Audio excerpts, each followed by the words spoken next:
요즘은요, 우리가 살고 있는 세상은 참 살기 편한 세상인 것 같습니다. 불과 10수년 전에는 우리 머릿속에서 상상으로만 가능했던 일, 우리가 이야기하면서도 설마 그런 일이 가능하겠어 했던 그런 일들이 우리 눈앞에 현실로 나타나고 있습니다. 한 몇십 년 전에 우리가 물건을 하나 사려고 하면 어떻게 하셨어요? 날짜를 세어봅니다. 달력도 없었죠. 날짜를 세어보면서 이제 며칠 후면은 3일장이 설 거야, 5일장이 설 거야, 7일장이 설 거야라고 하면서 그 장날에 맞춰서 장에 나가서 물건을 사가지고 왔습니다. 돈을 주고 살 때도 있었고요. 내가 가지고 있는 물건과 물물 교환을 해서 내가 원하는 물건을 가져올 때가 있었습니다. 그런데 요즘은 어떤가요? 그냥 내가 사고 싶은 물건이 있으면 TV를 보면서 전화 한 통화만 하면 됩니다. 밤늦게 한 12시쯤에 전화를 했는데요. 그 다음날 점심 먹고 나니까 사무실 책상에 그 물건이 도착해 있어요. 아니면 마우스를 몇 번 클릭만 하면 내가 쉽게 그 물건을 얻을 수가 있습니다. 이렇게 물건을 사는 것 외에도 너무나 많은 것들이 발달하여서 우리가 문명의 편리함을 누리고 살아가고 있습니다. 그런데 이 발전이 앞으로도 얼마나 더 될지 우리는 예측할 수가 없습니다. 아마 5년 뒤의 모습은, 10년 뒤의 모습은 지금보다 더 많이 발전하고 우리가 감히 상상조차 하지 못하는 일들이 정말 우리 앞에 현실로 되어 있을 거라고 생각이 됩니다. 그런데 우리의 생활이 참 많이 편리해졌는데요. 생활이 편리해진 만큼 우리의 만족도도 그만큼 높아졌는지 그것은 우리가 한번 생각해 봐야 될 것입니다. 어떠신가요? 10년 전 그때보다 지금 더 만족하고 계십니까? 20년 전, 30년 전, 또 수십 년 전에 그 어린 시절의 그 생활보다 지금의 나의 삶이 더욱더 만족하고 나에게 그 평안함을 가져다 주고 계십니까? 우리 주변의 모습을 보면 안타깝게도 문명이 발달이 되었지만 우리가 문명의 많은 혜택을 누리고 있지만 우리의 만족도도 그렇게 그에 따라서 발달이 되고 있는 것 같지는 않습니다. 사람들은 각자 나름대로의 아픔과 어려움을 호소하고 있고요. 문명이 많이 발달되었지만 그 문명의 발달 속에서 홀로 고립되어서 외로움을 나타내고 있는 사람이 더욱더 많은 세상에서 우리가 살아가고 있는 것입니다. 지금 우리가 살아가는 이 시대는 많은 사람들이 아픔과 슬픔, 저마다의 상처를 가지고 외로움 속에서 살아가는 그런 시대입니다. 그리고 이 시대는 어느 시대보다 더욱더 위로가 필요한 시대, 그런 시대에서 우리가 살아가고 있습니다. 사람들은 스스로 이 세상 속에서 위로가 필요하기 때문에 스스로 노력을 통해서 위로를 찾으려고 많은 노력을 하고 있습니다. 어떤 사람은 돈의 힘을 빌리기도 하고요. 어떤 사람은 열심히 공부해서 지식으로 그 위로를 얻으려고 합니다. 어떤 사람은 내가 기를 쓰고 출세를 해서 높은 자리에 올라서 그 명예로 내가 위로를 받으려고 노력을 합니다. 어떤 사람은 열심히 운동을 합니다. 열심히 운동을 해서 내가 건강해지면 내 마음이 즐거워지겠지, 나에게 위로가 오겠지, 그렇게 노력을 합니다. 어떤 사람은 육신의 쾌락을 쫓아서 그 즐거운 생활, 쾌락을 쫓아 살면서 위로를 받으려고 합니다. 우리 성도님들도 그 위로를 얻기 위해서 많은 노력들을 해보셨죠? 그런 노력을 해본 결과 어떠셨나요? 마음의 위로를 얻으셨습니까? 마음의 평안함을 갖게 되셨습니까? 우리가 많은 노력을 하지만 안타깝게도 이런 것들은 결코 우리에게 만족을 주지 못하는 것 같습니다. 우리에게 위로를 해주지 못하는 것 같습니다. 사람들은 많은 노력을 하다 심지어 요즘은 그 애완동물을 반려자로 삼아서 자식들보다 가족들보다 더 많이 사랑하는 사람들이 많이 있더라고요. 그래서 심심치 않게 뉴스에서 애완동물에게 수백억 원대의 재산을 유산으로 물려주는 것을 우리는 심심치 않게 경험합니다. 이런 것들이 이만큼 우리 사회가 얼마나 아프고 어려움 속에서 그런 슬픔 속에서 살아가는지 우리 사회의 어두운 단면을 보여주는 모습이 아닌가 생각이 됩니다. 사람들은 이렇게 세상 속에서 위로를 찾습니다. 하지만 결론부터 말하면 이 세상에는 참된 위로가 없습니다. 때로는 우리가 위로를 얻을 수도 있어요. 만족을 얻을 수도 있어요. 하지만 세상이 주는 이런 위로는요, 일시적인 것이고요, 영원한 것이 되지 못합니다. 영원한 위로를 주지 못해서 우리는 또다시 곧 다른 위로를 찾아다니게 되고요, 끊임없이 위로를 찾아서 방황하는 것이 우리의 현실입니다. 그렇다면 우리는 어디에서 위로를 받을 수 있게 될까요? 어디서 위로를 얻을 수 있을까요? 그 위로는요, 위로부터 내려옵니다. 우리의 주변을 바라보지 말고, 나를 바라보지 말고, 우리의 마음을 열고 우리의 눈을 들어서 하늘을 쳐다봐야 됩니다. 그리고 그 하늘에게서 우리에게 위로를 주신 그분을 향하여 간절히 우리의 두 판을 들고 기도할 때 우리는 하늘로부터 내려오는 신령한 위로를 경험할 수 있게 되는 것입니다. 그리고 위로부터 내려오는 이 위로는 우리에게 아무런 근거가 없습니다. 우리에게 아무런 이유가 없습니다. 오직 위에서 주시는 그분이 자신의 마음대로, 자신의 뜻대로, 자신의 계획에 근거하여서 우리에게 주시는 위로입니다. 그렇기 때문에 성경은 하늘로부터는 주는 이 위로를 가리켜 우리에게 은혜라고 말하고 있고요. 우리에게 근거가 없기 때문에 값없이 선물로 주어진 것이라고 우리에게 말해주고 있는 것입니다. 사랑하는 성도 여러분, 우리의 인생 속에서 우리가 살아가는 중에 우리의 가정 속에서 우리의 직장 속에서 어떤 어려움들, 어떤 문제들을 가지고 살아가고 계십니까? 오늘도 우리가 인생에서 어떤 문제로 실패하여서 그 상한 마음을 가지고 이 자리에 나오셨습니까? 오늘 본문에 우리가 살아가는 모습과 같이 큰 실패와 좌절을 경험한 모세의 이야기가 등장을 합니다. 그 모세에게 말씀하시는 하나님의 말씀을 통해서 우리에게 주어지는 하늘의 신령한 위로를 경험하시는 그런 시간이 되시기를 바랍니다.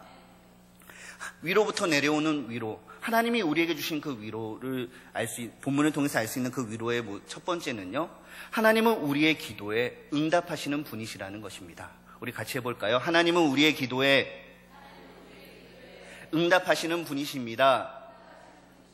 할렐루야! 모세는 이스라엘 백성을 이끌 지도자로서 하나님께 선택함을 받았고요. 바로 앞에 섰습니다. 그리고 그 백성을 데리고 나가겠다라고 말했습니다. 하지만 그 결과는 어떻게 되었나요? 보기 좋게 실패했습니다. 그리고 그 실패 가운데 좌절하고 그 낭망하여서 하나님께 원망을 쏟아내는 모습을 우리는 지난 5장의 모습에서 살펴보았습니다. 하나님께서는 모세가 이렇게 좌절하여 부르짖을 때 말씀으로 나타나셔서 그에게 이야기하고 계십니다. 모세는 이미 40년 전에 자신의 힘으로 백성을 구원하려고 해보았지만 실패와 좌절을 한번 경험했었어요. 그리고 자신의 그 실패를 돌아보면서 내가 정말 연약하구나. 내가 믿고 있었던 그 지식과 힘과 말의 능함이 모두가 나에게 아무런 도움이 되지 못하는구나. 이것으로는 내가 아무것도 할 수 없구나라는 것을 철저하게 깨달았습니다. 그리고 모세는 미디안 광야로 도망가서 40년이란 세월을 보냈습니다. 40년 동안 그의 젊은 혈기도 없어지고요. 점점 그 몸은 노인이 되어가고 있습니다. 젊은 시절의 그 자신감과 그 패기도 모두 사라졌습니다. 그냥 매일매일 반복되는 무의미한 삶이 계속될 뿐입니다. 자신의 것을 많이 모으지도 못했습니다. 나이가 80이 다 되어 가도록 여전히 그 자신의 장인의 양을 치면서 그 무료한 삶을 살아가고 있습니다. 그 미디안 광야에서의 40년간의 삶은 모세를 더욱더 그 무기력 속으로, 그 외로움 속으로, 그 연약함 속으로 끌고 들어가는 시간이 되지 않았을까요? 모세는 애굽 사람의 모든 지혜를 배워서 지식이 많은 사람이었습니다. 말과 행함이 능한 사람이었습니다. 내가 자랑하던 지식들이, 내가 자랑하던 애굽의 왕자라는 명예가 아무런 힘도 없이 무너지는 것을 보면서 모세는 심각한 트라우마에 빠지게 되지 않았을까요? 자신감을 완전히 상실한 모세는 하나님 앞에서, 자신을 부르시는 하나님의 부르심 앞에서 5번이나 하나님 저는 못하겠습니다. 하나님 저는 못하겠습니다. 하나님 저는 안 돼요. 저는 안 돼요. 저는 안 된다니까요 하면서 5번이나 강력하게 반발하는 모습을 우리에게 보여줬습니다. 왜 그럴까요? 이미 실패와 좌절을 경험했기 때문입니다. 자신의 힘으로, 자신의 노력으로 그것을 이루려고 했지만 자신이 가진 모든 것들을 다 동원해서 성공할 수 있다라고 자신감이 넘쳤지만 그것이 실패되었기 때문에, 그 실패한 경험 때문에 나는 이제 안 돼, 나는 아무것도 할 수 없어, 그렇게 생각하고 하나님의 부르심에도, 하나님의 그 명령의 순간에도 거절하는 모습을 우리에게 보여주었던 것입니다. 그래도 모세는 억지로 하나님께 등 떠밀려서 바로 앞에 나가고 있습니다. 바로 앞에 나가는 모세의 마음이 어땠을까요? 그 심정이 어땠을까요? 정말 가기 싫은데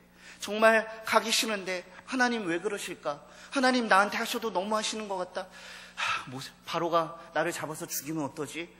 바로가 내 말을 안 들어주면 어떠지? 하면서 그렇게 막 걱정하면서 한 걸음 한 걸음 바로에게로 향하지 않았을까요? 우여곡절 끝에 바로 앞에 서게 되었습니다. 그런데 결과는 어떻게 되었을까요? 모세가 걱정했던 대로, 모세가 염려했던 대로, 모세가 생각했던 대로 실패로 돌아가고 말았습니다. 보기 좋게 실패를 했어요. 그리고 나서 모세가 지금 하나님 앞에 나와서 울부짖고 있는 것입니다. 하나님, 내가 안 한댔잖아요. 내가 무섭다고 했잖아요. 나는 안 된다고 했잖아요. 그런데 하나님이 나를 억지로 보내셨잖아요. 하나님이 보내셔서 갔는데 결과가 어떻게 됐나요? 보세요. 안 됐잖아요. 라고 하면서 하나님 앞에서 불평과 불만을 쏟아내고 있는 것이 5장 마지막에 등장하는 모세의 모습입니다. 이렇게 하나님 앞에서 불평과 불만과 그 한 신세 한탄을 하는 모세 앞에 하나님께서 지금 말씀하고 계시는 것입니다. 우리 1절 말씀 다시 한번 같이 읽어봅시다. 6장 1절입니다. 시작. 여호와께서 모세에게 이르시되 이제 내가 바로에게 하는 일을 내가 보리라. 강한 손으로 말미암아 바로가 그들을 보내리라. 강한 손으로 말미암아 바로가 그들을 그의 땅에서 쫓아내리라. 아멘. 할렐루야.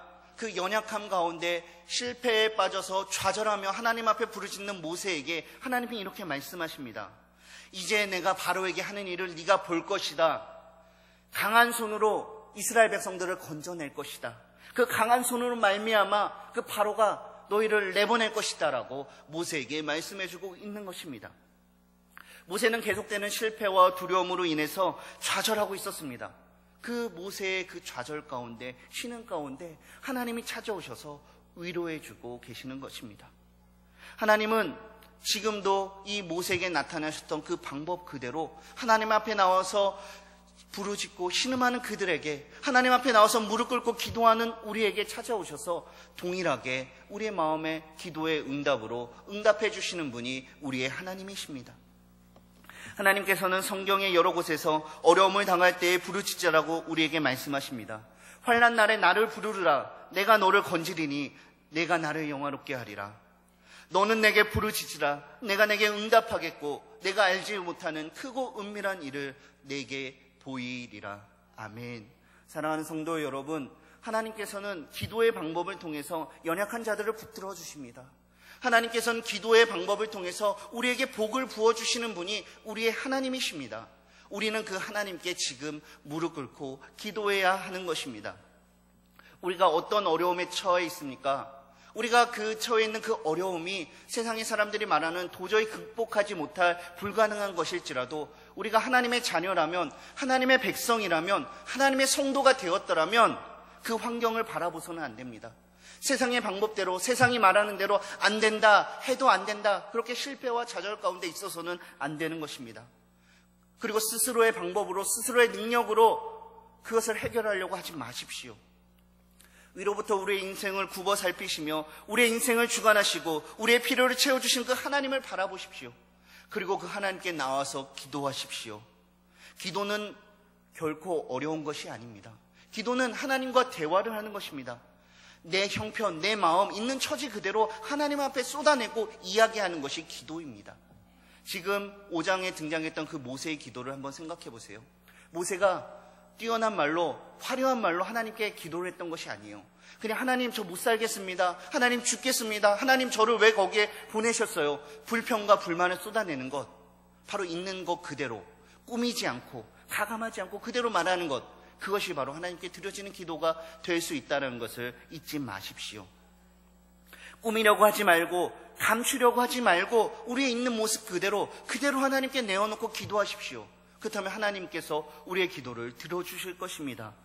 구하라 그리하면 너에게 주실 것이요 찾으라 그리하면 찾아낼 것이요 문을 두드리라 그리하면 너에게 열릴 것이니 구하는 이마다 받을 것이요 찾는 이는 찾아낼 것이요 두드리는 이에는 열릴 것이니라. 아멘. 하나님은 우리의 기도에 반드시 응답하여 주십니다.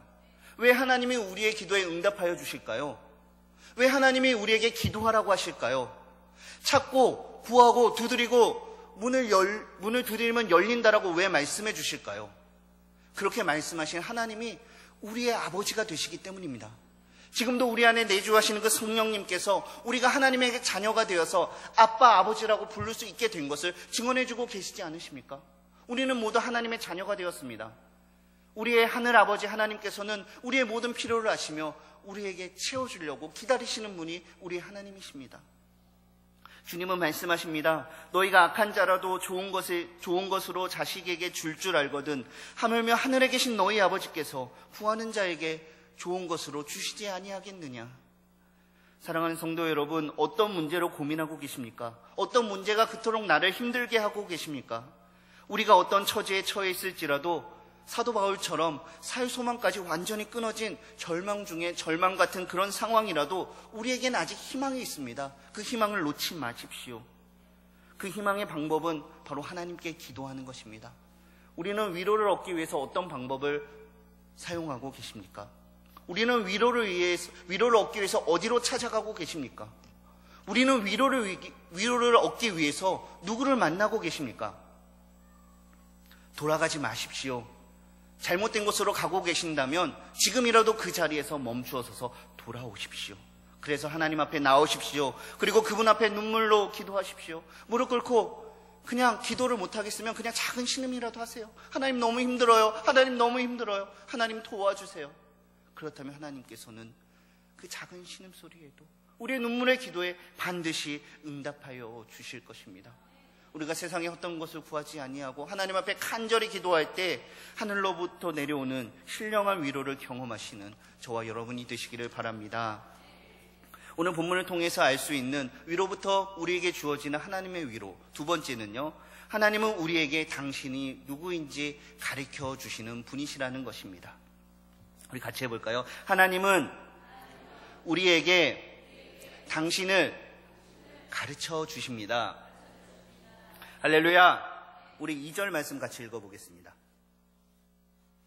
2절 말씀입니다. 시작. 하나님이 모세에게 말씀하여 이르시되 나는 여호와이니라. 아멘. 모세의 기도에 응답하신 하나님은 계속해서 말씀을 이어가시는데요, 나는 여호와이니라 라는 말로 시작을 하고 계십니다. 나는 여호와이니라. 이런 형식은요, 당시 고대 사회에서 왕이 그 조서나 명령을 내릴 때 나는 어디의 왕 누구다, 너희는 나의 명령을 들어라 하던 형식을 취하고 있습니다. 하나님은 지금 시리에 빠진 모세와 이스라엘 백성들에게 그들의 왕으로서 말씀하고 계시는 것입니다. 나는 여호와이니라 라는 이 말에는요, 하나님이 말씀으로 이 세상을 만드신 창조주이시고 지금도 사람들을 구원하시는 구원자 하나님이라는 것을 가르쳐주고 계시는 것이 포함되어 있습니다. 하나님은 끊임없이 우리에게 나타나시고 우리에게 당신이 누구인지 가르쳐주시는 분이 우리의 하나님이십니다. 하나님은 택하신 그의 백성과 함께 언약을 맺으시고 그 언약을 성취해 나가고 계십니다.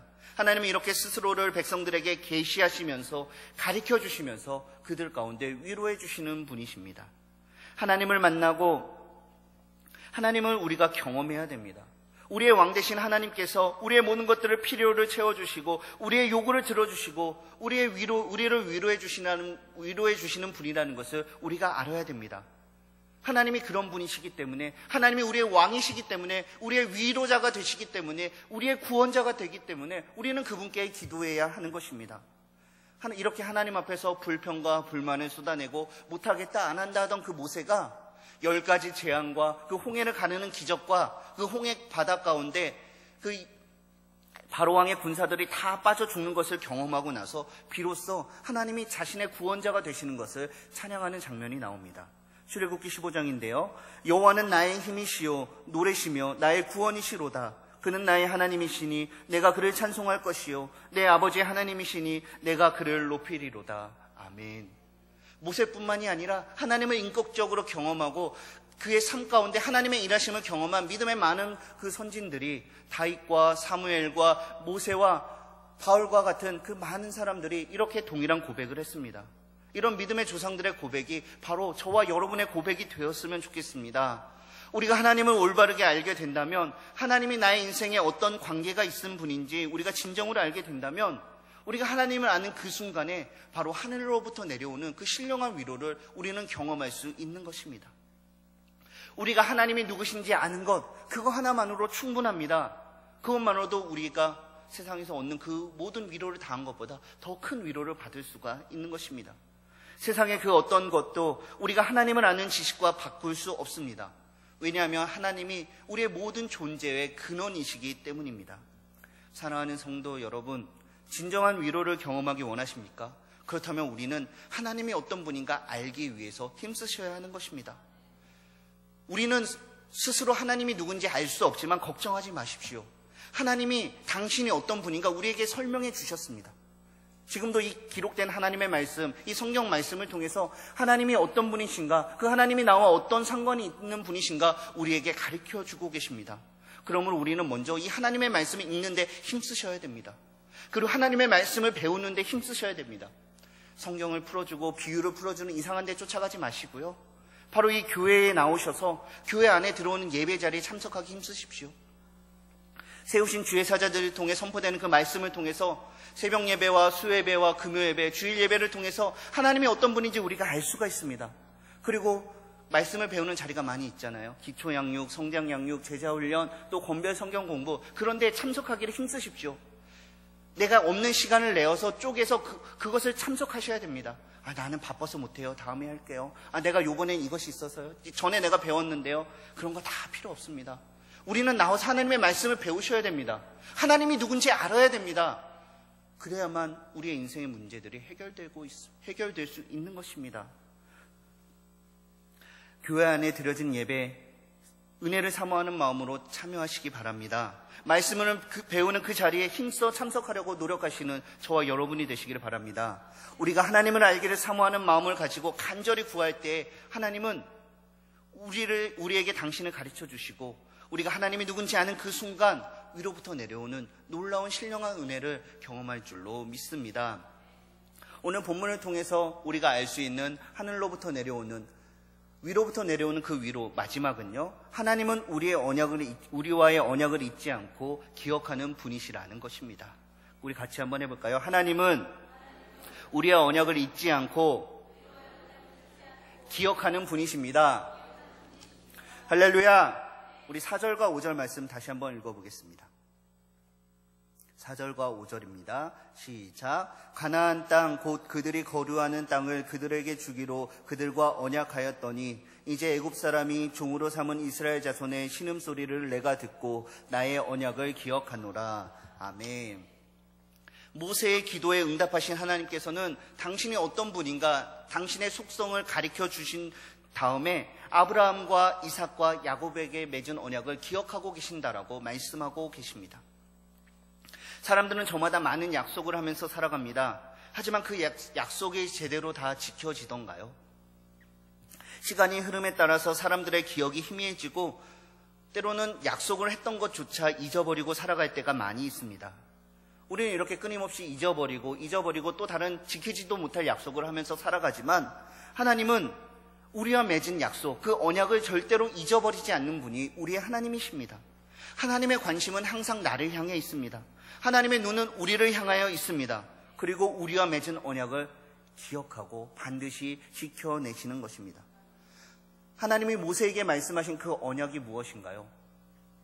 내가 너로 큰 민족을 이루고 내게 복을 주어 내 이름을 창대하게 하겠다. 세상의 많은 민족이 너로 말미암아 복을 얻게 될 것이다. 내 자손이 땅에 티끌같이 많아질 것이다.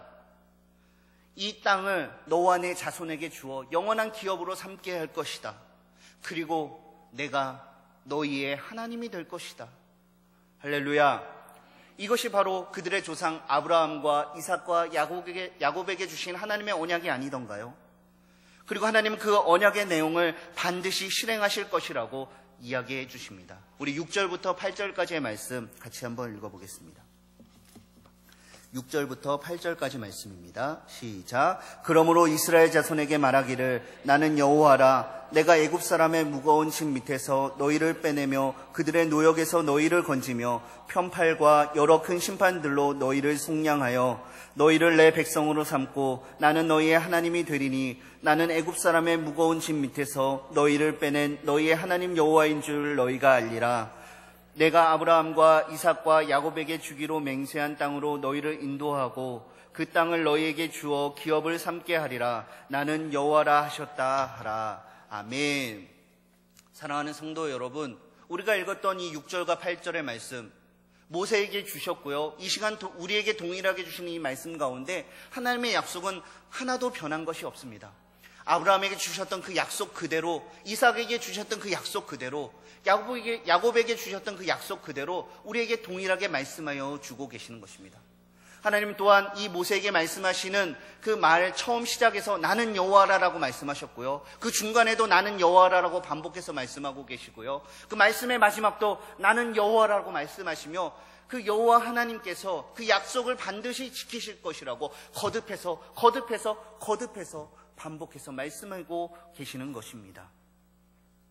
왜 이렇게 반복하고 계실까요? 모세와 이스라엘 백성들이 그 하나님의 약속을 믿지 않았기 때문입니다. 자신의 연약함만을 생각하면서 약속을 반복되게 여기는 자신의 모습과 다른 사람들의 모습을 생각하면서 하나님의 약속도 그와 같을 거라고 생각을 했기 때문이죠. 그 믿지 못하는 불신의 마음을 하나님께서 아셨기 때문에 이렇게 반복해서 이야기하시는 것입니다. 이 하나님의 언약 때문에 우리가 어려움과 극한 상황에서도 낙심하지 않을 수가 있습니다.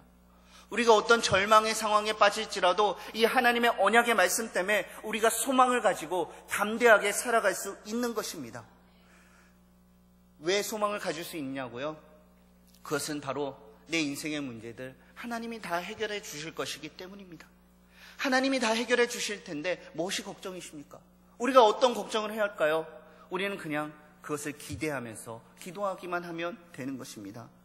하나님의 말씀을 읽고 하나님의 말씀을 배울 때 특별히 하나님께서 주신 이 언약의 말씀들을 깊게 묵상해 보십시오. 이 언약이 아브라함과 이삭과 야곱 그리고 모세에게서 끝난 것이 아니라 지금도 동일하게 우리의 인생 가운데 찾아오셔서 우리와 맺으시는 언약이라는 것을 기억하십시오. 그리고 그것을 믿으십시오. 이 언약이 나에게 동일하게 주신 것이라는 것을 우리가 믿을 때에, 그리고 하나님께서 그 언약을 반드시 지켜내실 것이라는 것을 우리가 믿을 때에 그 순간 우리는 위로부터 내려오는 하나님의 위로를 경험할 수 있게 되는 것입니다. 사랑하는 성도 여러분, 어떠한 문제와 어려움으로 인해서 고통을 겪고 계십니까? 지금 있는 문제 그대로 가지고 하나님께 나아오시기 바랍니다. 하나님께 간절히 기도할 때에 하나님은 우리의 기도에 반드시 응답해 주십니다. 그리고 우리의 어려운 순간마다 하나님이 어떤 분인지 우리에게 가르쳐 주십니다. 사랑하는 아들아, 사랑하는 딸아, 내가 너를 만들었단다. 내가 너를 잘 알고 있단다. 너의 모든 필요한 것들, 너를 위한 계획을 내가 가지고 있단다. 그런데도 나를 믿지 못하겠느냐? 내 말을 믿으라. 내 말을 들으라. 나에게 나오라고 말씀하시는 분이 우리의 하나님이십니다. 그리고 너를 내가 지금도 보호하고 있고 앞으로도 이 세상 끝날까지 영원히 너와 함께 할 것이다. 그렇게 말씀하신 분이 우리 하나님이십니다. 그 하나님이 지금도 저와 여러분을 이 자리에 불러주셨습니다. 그런데요, 우리가 이 하늘로부터 내려오는 하나님의 위로를 경험해야 되는데, 그 위로를 우리가 얻어야 되는데 그것을 경험하지 못하게 방해하는 것이 한 가지 있습니다. 그것이 무엇일까요? 우리 9절 말씀 마지막으로 한번 같이 읽어보겠습니다. 9절입니다. 시작. 모세가 이와 같이 이스라엘 자손에게 전하나 그들이 마음의 상함과 가혹한 노역으로 말미암아 모세의 말을 듣지 아니하였더라. 아멘. 사랑하는 성도 여러분, 위로부터 내려오는 하나님의 위로, 그것을 받지 못하게 가로막는 것, 그것이 바로 하나님을 믿지 못하는 나의 마음의 불신입니다. 하나님을 바라보지 못하고 이 세상의 것들, 주변의 환경을 바라보는 우리의 눈이, 우리의 마음이 바로 하나님의 위로를 받지 못하게 우리를 가로막고 있는 것입니다. 우리가 스스로 쌓은 우리 마음의 장벽이 지금도 하나님이 주시는 위로를 받지 못하게 우리를 가로막고 있습니다. 하나님을 믿지 않고 내 마음대로 하려는 이 불신의 장벽을 깨트리고 하나님께 나오십시오. 하나님을 믿지 못하는 그 불신의 마음 내려놓고 하나님이 나의 인생의 주관자가 되신다는 것을 믿고 하나님께 기도하십시오. 하나님을 배우고 하나님을 알기를 힘쓰고 이 하나님의 약속이 나와 나의 인생 가운데 주어졌다는 것을 믿으십시오. 그리고 그것을 믿는다면 그 하나님이 주신 사명대로 하나님이 보내신 자리에서 최선을 다하십시오. 그렇다면 하나님이 우리와 함께 하실 것입니다. 우리 마음에 위로를 주실 것입니다. 우리의 문제들을 해결하실 힘과 지혜와 능력을 주실 것입니다. 예전의 모습들 다 내려놓고 하나님의 뜻대로 살기로 결단하는 저와 여러분이 되시길 바랍니다.